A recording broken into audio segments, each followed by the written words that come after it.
Hi friends, welcome back to my channel Srilakshmi Shankar vlogs. ఎలా ఉన్నారండి? అందరు బాగున్నారా? నేనైతే చాలా బాగున్నాను. మీరు కూడా బాగుండాలని మనస్ఫూర్తిగా అయితే భగవంతుని కోరుకుంటున్నానండి. ఈరోజు అయితే నేను సరుకులు తీసుకురావడానికి అయితే డీమార్ట్కి అయితే వెళ్ళట్లేదండి. పచారీ కొట్టుకు కూడా నేను వెళ్ళట్లేదన్నమాట. సో మాకు దగ్గరలో ఒకళ్ళు అయితే హోల్సేల్ సరుకులు అనేది అమ్ముతున్నారనమాట. సో నేను మా వారైతే ఒకసారి అక్కడ తీసుకొచ్చాము. మాకు కాస్ట్ అనేది చాలా రీజనబుల్గా అనిపించింది అనమాట. సో అందుకని చెప్పి మేము అక్కడికైతే రీచ్ అయ్యామన్నమాట. చూసారుగా, ఇక్కడికైతే వచ్చేసామన్నమాట. సో ఇక్కడ ఏంటంటే ఓన్లీ సోప్స్ మాత్రం ఉండవండి, ఇంకా హోల్సేల్గా అన్నీ ఉన్నాయన్నమాట. సోప్స్, షాంపూస్ మాత్రం ఉండవు, ఇంకా మిగిలినవన్నీ ఉంటాయి అన్నమాట. బియ్యము, కందిపప్పు, మినపప్పు, చక్కెర, మనం తీసుకునే ప్రతి సామాన్లు అయితే ఉన్నాయన్నమాట. సో ఇక్కడైతే కేజీల లెక్క, లేకపోతే బియ్యాలు కూడా 25 కేజీలైనా, కందిపప్పు, మినపప్పు 10 కేజీలు, 20 కేజీలైనా సరే వీళ్ళు కొరియర్ చేస్తారనమాట. తీసుకోవచ్చు, ప్లస్ వీళ్ళు ట్రాన్స్పోర్ట్ కూడా చేస్తారంట. సో ఇవి వచ్చేసి స్వచ్ఛమైన గానుగ నూనె అంటండి. సో కాస్ట్ కూడా బాగా ఎక్కువగానే ఉంది. సో నేనైతే చూశాను, తీసుకుందాం అనుకున్నాను కానీ సో వదిలే, ఆల్రెడీ ఇంట్లో ఆయిల్ ఉన్నాయి కదా అని చెప్పి నేనైతే తీసుకోలేదు. కానీ ఆయిల్ మాత్రం చాలా స్వచ్ఛమైన నూనె అండి. సో మనం చెప్తే వాళ్ళు అప్పటికప్పుడు ఆర్డర్ తీసుకొని మనకు తీసుకొచ్చి ఇస్తారంట. సో ఇక్కడైతే డెలివరీ కూడా చేస్తారంట. సో మాకేంటంటే దగ్గరే కాబట్టి మేము వచ్చామన్నమాట సరుకులకి. సో నాకు కావాల్సినవి ఏంటి అనేది మొత్తం నేను వాళ్ళకి మా వారు చెప్తా ఉంటే వీళ్ళైతే ప్యాక్ చేశారనమాట. సో నేను ఎక్కువైతే తీసుకోలేదండి, ఓ మోస్తరుగా తీసుకున్నాను. సో అవన్నీ ఎంత కాస్ట్ అయింది అనేది, ఎంత కాస్ట్ అవిని అనేది నేనైతే మీకు రివీల్ చేస్తానన్నమాట. సో నేనైతే మా వారు తీసుకెళ్తున్నారు కదా, ఆ గోతం నిండా అయితే మాత్రం సరుకులు అయితే ఉన్నాయి కావాల్సినవన్నీ. సో అక్కడి నుంచి మేము బయలుదేరితే చెరువు కట్టండి మా ఇంటికి వెళ్ళేదారిలో. అసలు వ్యూ చూడండి ఎంత బాగుందో, ఎంత ప్లీజెంట్గా ఉందంటే ఆ వాతావరణం చాలా బాగుందన్నమాట. కొంచెం చీకటి పడేదలకి బిల్డింగ్స్లో ఉండే లైటింగ్స్ ఇవి మంచిగా ఉందన్నమాట. చల్లటి గాలి వస్తూ చాలా బాగుంది. సో నేనైతే ఇంటికి తీసుకొచ్చి అక్కడ పెట్టేసుకున్నానండి సరుకులన్నీ. సో నేనేం చేశానంటే అన్నీ 2 కేజెస్ అయితే తెచ్చుకున్నాను. కందిపప్పు 2 కేజెస్, మినపప్పు 2 కేజెస్, ఇడ్లీ రవ్వ 2 కేజెస్, షుగరు, శనగపిండి ఇవన్నీ కేజీ తీసుకున్నాను అనమాట. సో సాల్ట్ ప్యాకెట్స్, ఇంకా చక్కెర, ఇంకేంటండి సేమియా ప్యాకెటు, జీలకర్ర, ఆవాలు, ఇంకా ఇంకా చింతపండు, షుగరు ఇవన్నీ తీసుకున్నానండి. నిజం చెప్తున్నాను, వీటి కాస్ట్ తీసుకొచ్చినప్పుడు నేను ఎంత అవుతాయో అనుకున్నా. అదే నేను డీమార్ట్కి వెళ్తే ఒకటి కొనాలనుకున్నది ఇంకో 2 కొంటానమాట, 2 కొనాలనుకున్నది 4 కొంటామన్నమాట. సో అలాంటి ప్రాబ్లం లేకుండా ఇక్కడ తీసుకొస్తే అక్షరాల 3000 రూపాయలు మాత్రమే అయినాయి అన్నమాట.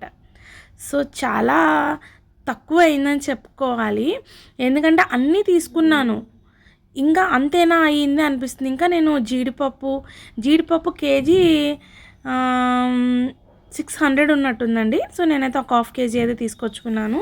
సో ఇక్కడ ఏంటంటే అన్నీ కింద పెట్టేసుకున్నా. మా వారు ఏంటంటే నాకు పప్పు డబ్బాలు తీసుకొచ్చి ఇస్తున్నారు నేను సర్దటానికి.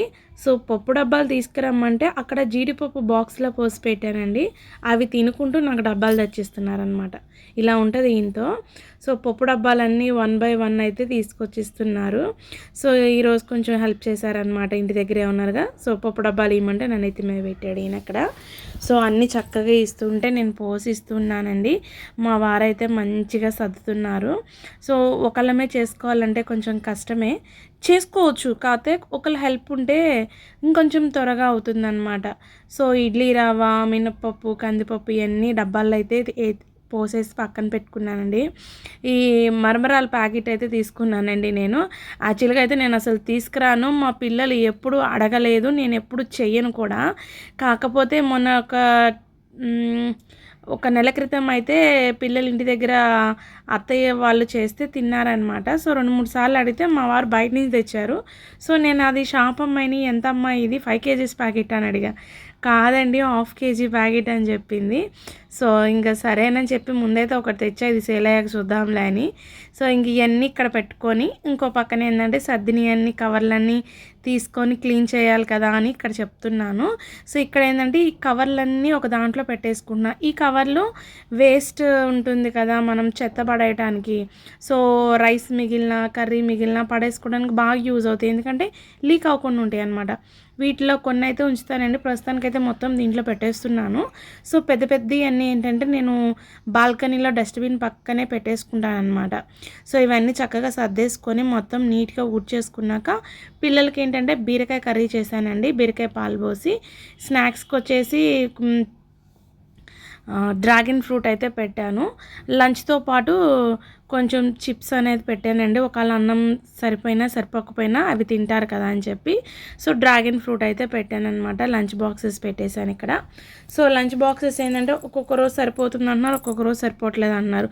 ఎందుకని మంచిది అని చెప్పి ఇలా సర్దేసి ముందైతే ఇంకా టిఫిన్స్కి అయితే రెడీ అయిపోయాను అనమాట. సో ఈరోజు టిఫిన్ ఏంటంటే మామిడికాయ పులిహోర. సో మామిడికాయలు ఏంటమ్మా ఇప్పుడు అంటున్నా, మామిడికాయల సీజన్ అయిపోయిందిగా అంటారేమో. లేదండి, మార్కెట్లో అయితే మాత్రం పచ్చి మామిడికాయలు అయితే దొరుకుతున్నాయి. కాకపోతే నేనేం చేశానంటే పచ్చి మామిడికాయలు తెచ్చుకొని చక్కగా తురిమేసుకొని ఒక బాక్స్లో పెట్టుకొని మనం డీప్ ఫ్రిడ్జ్లో పెట్టుకుంటే ఎన్ని రోజులైనా ఎన్ని నెలలైనా సరే మనం యూస్ చేసుకోవచ్చు అనమాట. సో దీన్ని ఏంటంటే తురుముకొని మనం ఇంకా క్యూబ్స్ లాగా ఒక ఎయిర్ ఫ్రీ కవర్స్ ఉంటాయి కదా, జిప్ లాక్ కవర్స్ లాగా, వాటిల్లో పెట్టి డీప్ ఫ్రిడ్జ్లో పెట్టేస్తే ఐస్ క్యూబ్స్ లాగా అవుతాయి అనమాట. ఇంకా మనం యూస్ చేసుకోవాలంటే చక్కగా యూస్ చేసుకోవచ్చు. సో ప్రస్తుతానికి అయితే అయిపోయిందండి, కొంచెం మోతాదులో ఉంది, ఒక 2 to 3 టైమ్స్కి అయితే వస్తుందన్నమాట. ఈలోగా అయితే నేను రైస్ వండి పక్కన పెట్టేసుకున్నాను. సో ముందేంటంటే పల్లీలు మంచిగా వేపుకొని తర్వాత ఏంటంటే పచ్చిశనగపప్పు మినపప్పు వేసుకున్నాను. అవి కూడా మంచిగా వేగిన తర్వాత కట్ చేసి పెట్టుకున్న పచ్చిమిర్చి, ఇంకా పచ్చిమిర్చి ఏంటంటే మంటగా ఉన్నాయండి, అందుకని చెప్పి నేను కొన్నే వేసుకున్నా. కానీ మా వారికి ఏంటంటే ముద్దకి మిరగాయ కావాలన్నమాట. అవి చాలా మంటగా ఉన్నాయి, కడుపులో ఎక్కడ మంట వస్తుందో అని చెప్పి ఆ ప్లేస్లో ఎండుమిర్చి జర ఎక్కువ వేసుకున్నా. సో అవి కూడా వేగిన తర్వాత కొంచెం కరివేపాకు కొంచెం కొత్తిమీర కూడా వేసుకొని కొంచెం అవి కూడా కొంచెం క్రిస్పీగా అయ్యేదాకా అయితే వేపుకోవాలన్నమాట. కరివేపాకు ఏంటంటే కొంచెం మీకు టైం ఉంటే కొంచెం కరివేపాకు కొంచెం పచ్చి నూనె రైస్లో కలుపుకుంటే ఇంకా సూపర్ టేస్ట్ అయితే వస్తుందండి. పులిహోరలో చాలా రకాలు ఉన్నాయండి, ఇంక ముందు వ్లాగ్స్లో అయితే 1 by 1 రివీల్ చేస్తూ ఉంటా. ఇదైతే ప్రస్తుతానికి మామిడికాయ పులిహోర అనమాట.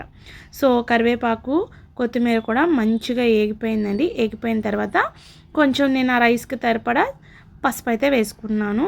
పసుపు వేసుకున్నాక ఆ రైస్కి నాకు ఎంత పులుపు అయితే కావాలో అంత మామిడికాయ తురుము అయితే వేసుకుంటున్నాను ఇక్కడ. సో ఒక 3 స్పూన్స్, పెద్ద స్పూన్తో అయితే 3 స్పూన్స్ అయితే పట్టింది ఇక్కడ. సో 3 స్పూన్స్ అయితే వేసుకున్నానండి. అది కూడా వేసుకొని ఆ వేడికే కరిగిపోతుంది. సో ఒక్కసారి ఇలా మొత్తం పల్లీలకి మనం వేసుకున్న పోపుకి మొత్తానికి పట్టేలాగా తిప్పుకుంటే ఆ వేడికి అనేది సరిపోతుంది అనమాట. సో ఈ టైంలో మీ దగ్గర ఇంగువ ఉంటే ఇంగువ వేసుకోండి, లేకపోతే స్కిప్ చేయండి. ఇంగువ వేస్తే కొంచెం టేస్ట్ బాగుంటుంది, ప్లస్ మనకి డైజెషన్ ప్రాబ్లం లేకుండా ఉంటుందన్నమాట. సో ఇంకా ఇది ఉంది. సో దీన్ని కూడా స్టోర్ చేసి ఫ్రిడ్జ్లో పెట్టుకుంటే ఇంకొక 2 టైమ్స్కి అయితే పులిహోర వస్తుందన్నమాట. సో ఈ టైంలో మనం ఉడికిచ్చి పక్కన పెట్టుకున్న రైస్ ఏంటంటే తాలింపులో వేసేసుకున్నాను. సో ఇంకా నేను కొంచెం మోతాదులోనే చేశాను. ఎప్పుడు చేసినా పులిహోర కొంచెం ఎక్కువ కన్సిస్టెన్సీలో చేస్తే, ఎందుకంటే పులిహోర చేసిన రోజు పిల్లలు బాక్స్ కూడా తీసుకెళ్తారు. సో ఈరోజు ఏంటంటే కర్రీ పెట్టేశాను కదా అని చెప్పేసి తక్కువ చేశాను. మా వారికి అయితే చాలా ఇష్టం మా పులిహోర, నిమ్మకాయ పులిహోర అంటే చాలా ఇష్టం అన్నమాట. సో కాకపోతే ఏంటంటే కొంచెం డిఫరెంట్గా మామిడికాయ పులిహోర అప్పుడప్పుడు చేస్తూ ఉంటే అలవాటు అవుతుంది కదా అని చెప్పి నేను మామిడికాయ పులిహోర అయితే చేస్తున్నాను. ఇంకా పులిహోరలో నువ్వులు చున్నులపై వేసి కూడా పులిహోర చేస్తారండి. అబ్బా చెప్తుంటేనే నాకు నోట్లో నుంచి నీళ్ళు ఊరుతున్నాయి. ఆ టేస్ట్ అయితే వేరే లెవెల్ ఉంటుంది. ఈసారి నేను ఇంకొకసారి పులిహోర చేసినప్పుడు ఆ మెథడ్ అయితే నేను మీతో షేర్ చేసుకుంటాను. సో ఇక్కడైతే రైస్ మంచిగా వేసుకొని సాల్ట్ కూడా వేసేసుకొని మంచిగా మనం పెట్టుకున్న పోపు అంతా రైస్కి పట్టేలాగా ఉండాలి. ఎప్పుడైనా సరే పులిహోరకి ఏంటంటే పప్పు దినుసులు మంచిగా వేసుకున్నాం అనుకోండి, టేస్ట్ వేరే లెవెల్లో ఉంటుందన్నమాట. ముద్దకి ఆ పప్పులు తగులుతూ ఉంటుంటే చాలా బాగుంటుంది. సో నేను పోపులో జీడిపప్పు ఉంటే జీడిపప్పు కూడా వేసుకోండి, బాగుంటుంది. సో నా దగ్గర అయితే జీడిపప్పు అప్పుడే ఓపెన్ చేశాను, మర్చిపోయాను అనమాట. సో అందుకని చెప్పి నేను వేయలేదు. మీ దగ్గర అవైలబుల్గా ఉంటే జీడిపప్పు కూడా వేసుకోండి. సో ఈరోజు బీరకాయ కూర, మామిడికాయ పులిహార అయితే చేశానండి. ఈరోజు మా వారికి పండగే అనమాట. ఆయనకి పులిహార అంటే చాలా ఇష్టం అని చెప్పాను కదా. సో పులిహార తీసుకెళ్ళి మా వారికి అయితే ఇచ్చేస్తున్నా. సో మా వారికి అయితే బాగా నచ్చిందని చెప్పారండి. సో ఈ వ్లాగ్ మీకు నచ్చిందని అనుకుంటున్నాను. Thanks for watching. Thank you so much. Bye అండి. ప్లీజ్ సబ్స్క్రైబ్ చేసుకొని లైక్ చేయండి.